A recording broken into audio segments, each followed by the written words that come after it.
हाय दोस्तों, welcome back to my YouTube channel. तो आज हम डिस्कस करेंगे निफ्टी बैंक निफ्टी में हमारी स्ट्रैटेजी क्या होनी चाहिए। तो मैंने अपने प्रीवियस वीडियो में भी इस बात पे डिस्कशन किया था कि Nifty time correction price correction कुछ हो सकता है, और फिबोनाची के हिसाब से भी कुछ इम्पोर्टेंट लेवल जो थे वहाँ पर निफ्टी ट्रेड कर रहा था। तो इस वीडियो में हम डिटेल में डिस्कशन करेंगे कि हमारी क्या स्ट्रैटेजी होनी चाहिए। तो अगर आप ये मेरा वीडियो पहली बार देख रहे हैं तो इसको चैनल को सब्सक्राइब और वीडियो को लाइक करना मत भूलिएगा। और मेरा ऑब्जेक्टिव जो ये वीडियो बनाने का होता है वो आप सभी लोगों को निफ्टी बैंक निफ्टी में क्या इंपॉर्टेंट लेवल्स हैं, सपोर्ट या रेजिस्टेंस, उसके ऊपर डिटेल में डिस्कशन होता है। उसके अलावा कुछ जो शेयर्स होते हैं उनके बारे में भी, अगर मुझे लगता है कोई शेयर जो अच्छे मूव दिखा सकता है, उनके ऊपर डिस्कशन करते हैं। तो आइए सबसे पहले स्टार्ट करते हैं निफ्टी के बारे में। तो निफ्टी की अगर हम बात करते हैं तो आज निफ्टी जो खुला था वो 24,090 के करीब खुला था। और यहाँ से 24,090 से निफ्टी ने 24,326 का हाई बनाया। तो ऑलमोस्ट 220 पॉइंट का हाई बनाया निफ्टी ने। और उसके बाद निफ्टी ने जो क्लोज दिया है वो 24,177, यानी कि 180 पॉइंट की क्लोजिंग दी है। लेकिन अगर आप ये पिछले कुछ टाइम का चार्ट अगर यहाँ पर देखें, पिछले कुछ टाइम में निफ्टी जो है वो 24,500 ऊपर की तरफ और नीचे की तरफ जो है वो 23,500, तो इस रेंज में ट्रेड कर रहा है। तो एक तरीके से इसको हम टाइम करेक्शन बोल सकते हैं। वीक नहीं है, कंसोलिडेट कर रहा है।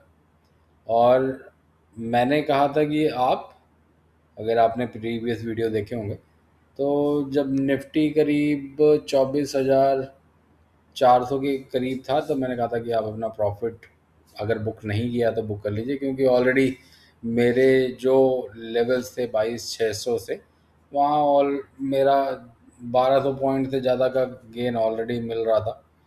तो अब दोबारा एंट्री कब लेनी है, तो देखिए दोबारा एंट्री आप लेना चाहें तो 23,500 के आसपास अगर आपको मिलता है, या फिर 23,700 800 के बाद अगर आपको निफ्टी मिलता है तो आप उसमें एंट्री कर सकते हैं। फिबोनाची के लेवल एक बार समझ लेते हैं, ताकि उससे आपको ये अंदाज़ा हो जाएगा कि आपके नीचे के सपोर्ट और ऊपर के रेजिस्टेंस क्या हैं, ताकि आप कोई भी अगर ट्रेड लें तो आपके लेवल्स जो है वो सही होने चाहिए और उसी हिसाब से आपको ट्रेड लेना भी चाहिए। लेकिन देखिए, मैं कोई भी एडवाइस ट्रेड लेने पे नहीं देता, मैं सिर्फ आपको सपोर्ट और रेजिस्टेंस के लेवल बता रहा हूँ। ट्रेड लेना है नहीं लेना, इसके लिए आप अपने फाइनेंशियल एडवाइजर से कंसल्ट कीजिएगा। अगर आपके पास कोई ऐसा शेयर है जिसमें आप ऑलरेडी एंट्री ले चुके हैं या लेना चाहते हैं और उसके लिए आप कोई सवाल है, तो वो आप वीडियो के कमेंट बॉक्स में आप उस शेयर के बारे में लिख सकते हैं। उसके बारे में मैं आपको डिटेल में डिस्कस कर लेंगे, मैं आपको एक वीडियो में शेयर भी कर दूंगा। अभी अगर निफ्टी में हम बात करें तो देखिए, नीचे की तरफ जो सपोर्ट बन रहा है वो 23,775 23,800 का मान लीजिए, और ऊपर की तरफ रेजिस्टेंस जो है तो 24,700 जो है वो 62% जो है लेवल है रिट्रेसमेंट का। तो काफ़ी इंपॉर्टेंट रिट्रेसमेंट लेवल होता है। तो अभी जो है निफ्टी वहाँ तक पहुँच नहीं पाया, उससे पहले ही रिट्रेस हो गया। और क्योंकि देखिए क्रूड के दाम काफ़ी बढ़ रहे हैं, जिस तरीके से मार्केट में अभी भी वो क्लियर वॉर का मतलब ख़त्म नहीं हुई है, तो उस वजह से अभी भी काफ़ी अनिश्चित सा है। और थोड़ा वॉलेटिलिटी बढ़ने की उम्मीद है, क्योंकि अभी जो कुछ स्टेट में इलेक्शन हुए थे उनके रिज़ल्ट भी आने वाले हैं। और काफ़ी मार्केट में र्यूमर है कि इलेक्शन के रिज़ल्ट आने के बाद जो है गवर्नमेंट फ्यूल प्राइस में इजाफा करेगी। लेकिन जिसको कि गवर्नमेंट ने ऑलरेडी बोला है कि ये सारी अफवाहें हैं और हमारा कोई फ्यूल प्राइस बढ़ाने का अभी फ़िलहाल कोई टारगेट नहीं है। तो ये सारी अनिश्चितताएँ जो हैं, अनसर्टेनिटी जो है, उसके चलते हुए मार्केट जो है थोड़ा कंसोलिडेट कर रहा है। तो अभी फ़िलहाल अगर आप एंट्री लेना चाहते हैं तो आप 23,723 500 के आसपास एंट्री कर सकते हैं, लेकिन अपने फाइनेंशियल एडवाइज़र ज़रूर कंसल्ट कीजिएगा। और यहाँ से फिर आपका जो टारगेट होगा, अगर 23,700 पे आप एंट्री करते हैं तो आपका टारगेट जो है वो 24,700 के करीब होना चाहिए, और 24,700 का अगर ब्रेकआउट होता है तो फिर निफ्टी जो है अगला जो टारगेट बनेगा वो 25,400 के करीब बनेगा। तो ये निफ्टी के लेवल्स है। एक बार बैंक निफ्टी के भी लेवल्स देख लेते हैं। तो अगर हम बैंक निफ्टी के लेवल देखते हैं तो आज जो है बैंक निफ्टी ऑलमोस्ट 3 पॉइंट की तेज़ी पे क्लोज हुआ। इनफैक्ट अगर आप देखिए तो बैंक निफ्टी ओपन हुआ था 55,600 पे, और 55,600 से बैंक निफ्टी जो है वो 56,200 तक गया। तो 600 पॉइंट की तेज़ी दिखाई, और 600 पॉइंट की तेज़ी के बाद इसने जो क्लोजिंग दी है 55,400 पे क्लोजिंग दी है। तो अगर हम बात करें कि हाई 55,600 तक गया था, तो 56,100 से 55,400 तो ऑलमोस्ट वापस वहीं पर 600-700 पॉइंट नीचे आके बंद हुआ है।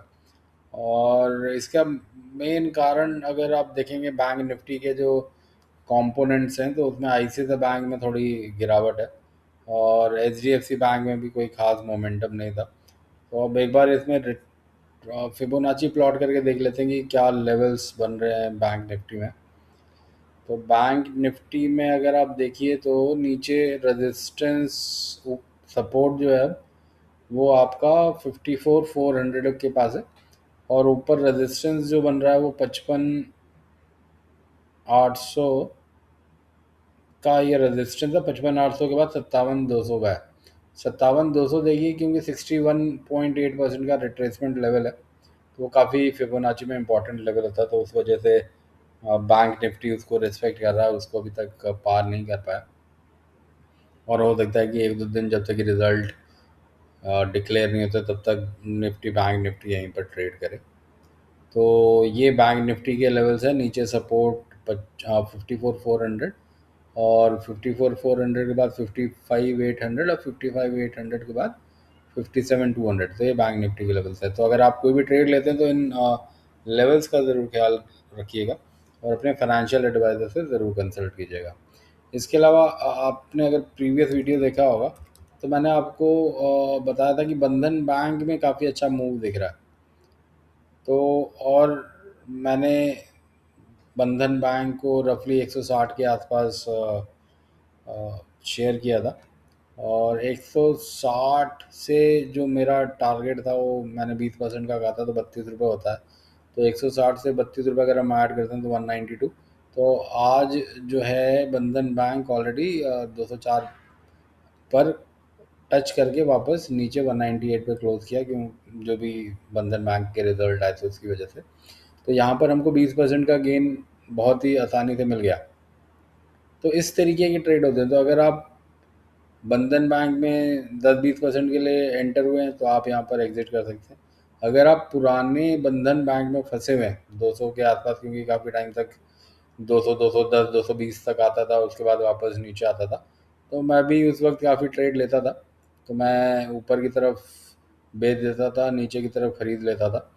तो अब उस हिसाब से देखिए, बंधन बैंक अगर रिज़ल्ट अच्छा आए हैं, और जिस हिसाब से ये ब्रेकआउट दे रहा है, ये वीकली चार्ट है, तो वीकली चार्ट पे जिस हिसाब से बंधन बैंक ब्रेकआउट दे रहा है, तो मुझे लगता है कि अगर आप इसको थोड़ा लंबे समय के लिए रखते हैं तो ये आपको काफ़ी अच्छे रिटर्न देने की क्षमता रखता है। और यहाँ से भी मुझे लगता है 20-30% आराम से बंधन बैंक जो है वो रिटर्न यहाँ पे दे सकता है। फ्रेश एंट्री अगर आप कोई भी लेते हैं तो अपने फाइनेंशियल एडवाइज़र से कंसल्ट कीजिएगा। मैं क्योंकि ऑलरेडी 160 पे मैंने सजेस्ट किया था, और मेरे टारगेट 10-20% के होते हैं, तो वो ऑलमोस्ट उससे ज़्यादा ही अचीव हो चुका है।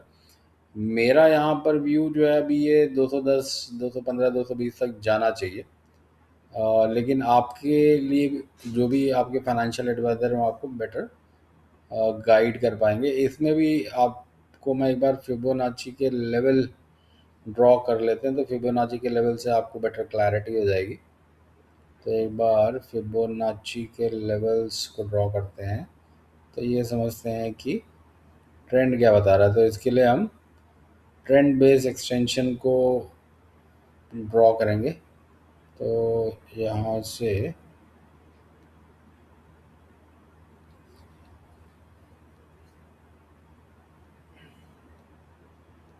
ट्रेंड बेस्ड एक्सटेंशन, तो यहाँ से स्टार्ट हुआ था, इसको हम यहाँ पर ले लेते हैं 190 के लेवल को। और एक बार दोबारा से करते हैं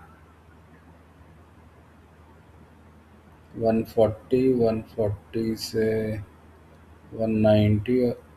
तो अगर हम यहाँ पर देखते हैं तो 221 यहाँ से नेक्स्ट टारगेट दिख रहा है बंधन बैंक में, और 221 के ऊपर ट्रेड करता है तो फिर 270 तक के टारगेट बंधन बैंक में दिख रहे हैं। और पीटीसी इंडिया तो मैंने पीटीसी इंडिया मैंने 160 के करीब सजेस्ट किया था, तो वो तो अब 200 के ऊपर चला गया।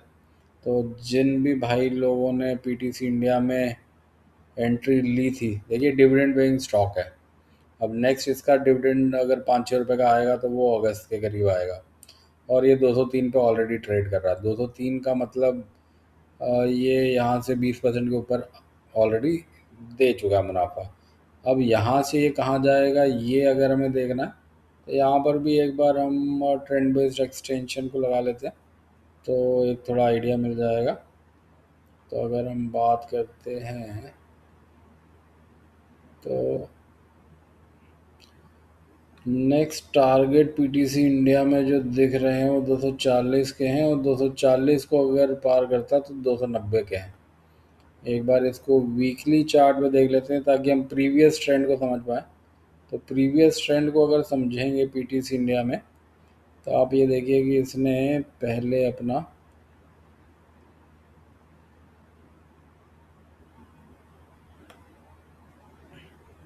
240 का इसका प्रीवियस हाई था 2024 में।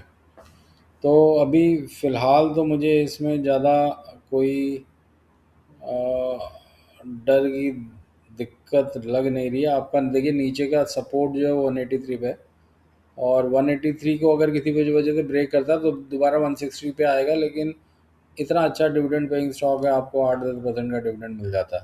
लेकिन यहाँ पर अगर ये सस्टेन करता है तो मुझे लगता है यहाँ पे 10 से 20% की तेज़ी और पीटीसी इंडिया में दिख सकती है। और जिस हिसाब से पावर के ऊपर सारी इकोनॉमी चल रही है कि जिस तरीके से गैस की किल्लतें हैं, गर्मी आ चुकी है, तो काफ़ी स्कोप है पीटीसी इंडिया में। तो ये मेरे व्यू हैं। आप कोई भी ट्रेड लेते हैं अभी फ़िलहाल तो अभी ये रिस्क टू रिवॉर्ड रेशियो के हिसाब से फेवरेबल नहीं है, क्योंकि 160 पे अगर ट्रेड लेते हैं आप तो लिया होता तो उस हिसाब से आपके जो रिवॉर्ड हैं वो आपको ऑलरेडी मिल चुके हैं।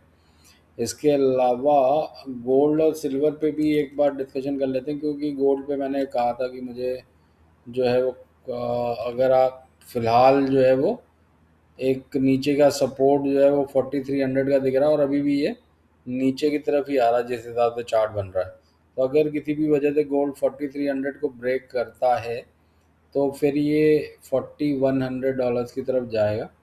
$4100 कह सकते हैं आप, या फिर आप कह सकते हैं कि 4000 के करीब गोल्ड दोबारा जाएगा। तो आप अगर आपने ऑलरेडी एंट्री ले रखी है गोल्ड में, तो देखिए गोल्ड जैसा जो कमोडिटी है वो लॉन्ग टर्म के लिए तो ठीक है, शॉर्ट टर्म में ये ऑलरेडी आपको काफ़ी अच्छा रिटर्न दे चुका है, और अगर आपने प्रॉफिट आप ऑलरेडी कमा चुके हैं तो आप उसमें बुक कर सकते हैं, या तो फिर लॉन्गर टर्म के लिए इसमें बने भी रह सकते हैं। तो आप ये देखिए 2025 में जो 2500 का गोल्ड हुआ करता था वो 2500 से $5600 तक गया, तो आपको 100% से ज़्यादा रिटर्न मिल चुका है। तो अब आप कोई भी अगर जिसने 2500 के आसपास एंट्री ली थी और लॉन्गर टर्म के लिए ली हुई है तो इसमें बने रह सकते हैं। शॉर्टर टर्म के लिए तो आपने प्रॉफिट अगर बुक कर लिया तो अच्छी बात है, और नहीं तो $4000 को अगर ये किसी भी वजह से ब्रेक करता है तो आप मैं तो एग्ज़िट सजेस्ट नहीं करूँगा गोल्ड में। आप और बाय कर सकते हैं। और यहाँ पे $4000 पे या फिर नीचे $3500 पे आता है तो आप और एडिशनल स्टैगर्ड बाय कर सकते हैं लॉन्गर टर्म के लिए।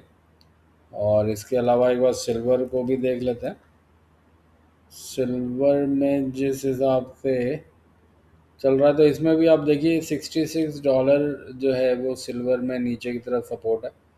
और $66 को अगर सिल्वर ब्रेक करता है तो फिर $45 तक का और थोड़ा डाउन ट्रेंड दिख सकता है। तो अगेन सिल्वर और गोल्ड एक ऐसी कमोडिटी है जिसको कि अगर आप इन्वेस्ट करें तो ज़्यादा बेटर है।